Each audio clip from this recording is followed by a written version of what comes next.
বাটা, লবণ, টক দই,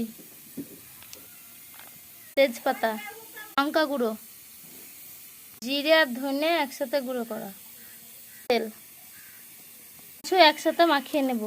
আধ ঘন্টা রেস্টে রেখে দেব। পেঁয়াজটা ভেজে বেরেস্তা করে নেব। আলুটা আমি লবণ আর একটু ফুড কালার দিয়ে সেদ্ধ করে নিয়েছি, এবার তেলে ভেজে নেব। এটা ভিজিয়ে রেখেছিলাম, এবার ছেঁকে নেব। বেরেস্তাটা হয়ে গেছে, এবার উঠিয়ে নেব। এদিকে আমার শাশুড়ি চালটা ছেঁকে নিয়েছে, এদিকে বেরেস্তাটা তুলে নিয়েছি। এদিকে কাজু বাদামটা দুভাগ করে নিচ্ছে। আলুগুলি আমি লাল লাল করে ভেজে নিয়েছি। এদিকে মাংসগুলি রান্না করে নেব। ভাতটা ওদিকে রান্না করে নিয়েছে একদম ঝরঝরে করে।